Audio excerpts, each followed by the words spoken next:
The libs have long endeavored to destroy marriage and discourage people from getting married. Unfortunately, though, there's some people who are kind of on the right. They're sort of vaguely on the right who are also discouraging marriage now. And this is a very bad thing because I love marriage, and marriage is the fundamental building block of society, and marriage is the symbol of the relationship between Christ and his church. So I think marriage is really, really important. I want to hear the strongest red pill arguments against getting married. Why you shouldn't get married as a young man. Guys, you hit your peak later in life than women. A man's peaks from the age of like 28 to 35. The longer you wait, the higher quality of a girl you can attract. Once you have your business established, when you're making more money, when you're towards your peak, you're going to be able to pull a way hotter girl than at a super young age. Waiting is not a bad thing. This will make sure you're happier later on in life and you can pull a way hotter girl. That is not true, because merely pulling a hotter girl is not a particularly strong predictor of happiness later in life.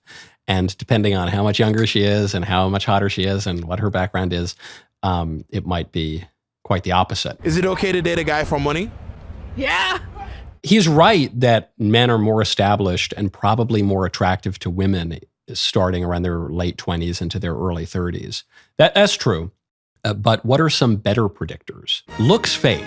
If you marry merely for looks and you marry a woman who's not virtuous and who has all sorts of problems, you're going to be miserable for most of your life. She's going to lose her shine within the first 10 years of marriage, probably. So then you got, 40, 50 years there, you're not looking so great. I once asked my grandfather, who was married to my grandmother for almost 70 years, what's the key to a happy marriage? This was on the occasion of his 60th wedding anniversary. And he said, patience, shared experience. And he was a Navy captain, so he said frequent absence helps, Some of the worst advice I've seen, and this goes for women too, is they say, you just need to totally establish who you are before you meet somebody and have a partnership with them. The opposite is true. You and your spouse should be one flesh. You should grow ever more together, and you're more likely to do that the younger you can get started. And I'm not shitting on guys who get married. Get married. It's your prerogative. I don't give a f***. I'm just saying me. I truly don't believe any man actually wants to get married. He wants his woman to be loyal. He wants his woman as a wife. He doesn't want to be a husband. He just wants to do it so she's less likely to cheat. It's a degree of insecurity. Well, if I marry her, she'll know I really love her, and maybe then she won't leave. If you really know your bitch ain't going to leave you, if you knew in the stars, if God came down and said she's never going to leave you, never going to leave you, she's yours, you own her soul, would you marry her? I'd be like, no, why? She's mine. It's done. I know my chick ain't leaving me. My chicks ain't going nowhere. So why the f*** am I marrying them? So there was a wise philosopher who once said that he had 99 problems, but a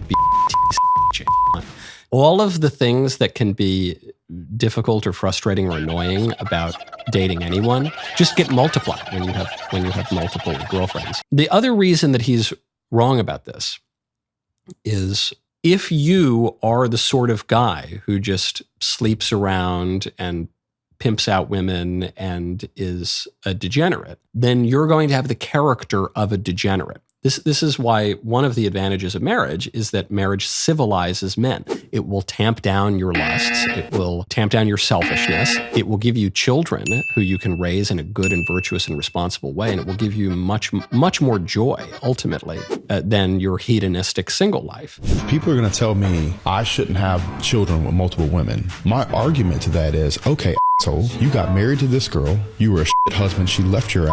Then you got married to this one and had kids. Now you have step parents and all this messiness involved. Well, what if I was just a good father and a good husband to 2 or 3, and they all looked up to dad, and I was making all 3 of those families' lives 10x what it would have been if they would have got with your lame ass? Or you think I don't believe in family? I believe in family 3x more than you. I have 3 families. And you're going to sit here on your moral high ground and act like I'm a bad person and you would never know, asshole. You can't.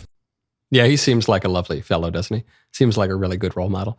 I finished my lunch, Daddy. Can I go play? No, asshole, you can't. He says, what if I'm a good father to these 3 different families? And you can't be. You can't. Having these 3 families means that you are a bad father.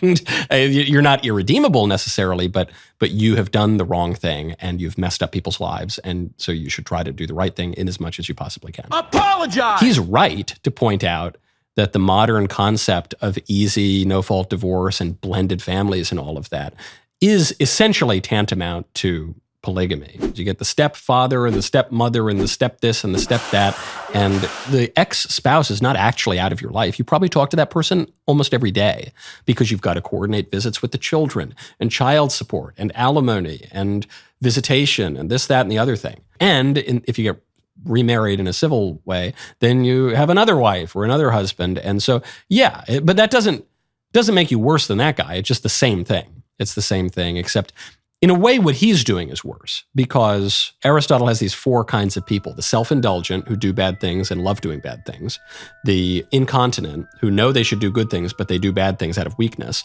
the continent, who know they should do good things and they do good things, but it's a great struggle; and the virtuous, who do good things and love doing good things. They actually enjoy doing good things. The blended families, divorce type people, those would be the incontinent. What he's doing, he's just totally self-indulgent and vicious. So in that way, he's much worse.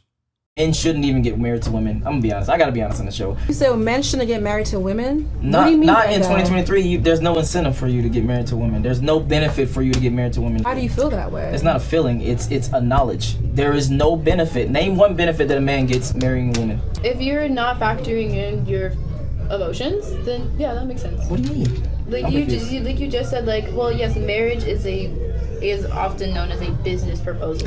Yeah, that's what Put a pause there. By whom? By whom is it?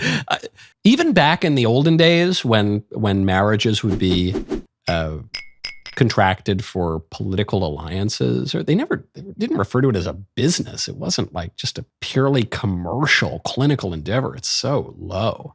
Again, name me one benefit that a guy gets by marrying a woman versus a serious relationship. If you take out religion, first of all, let's take that out. Yeah, let's throw that out. Put a pause there. Okay, let's take out any sense of what is good or bad, or true or false, or beautiful or ugly. Let's just ignore that so that we can sit silently like a bunch of deaf, dumb mutes. Yeah, okay. That's what we would have to do if we actually took religion out of things. Me getting married is not going to be like a religious type thing. It's more so it's for me and my spouse, because I want a wedding too. I want that commitment and the reception, and I want all that just as much. Put a pause there. He's getting married because he wants a wedding party. He wants to have a fancy dinner. So he's going to get married. And then he sneaks in and he says, I want commitment. Why?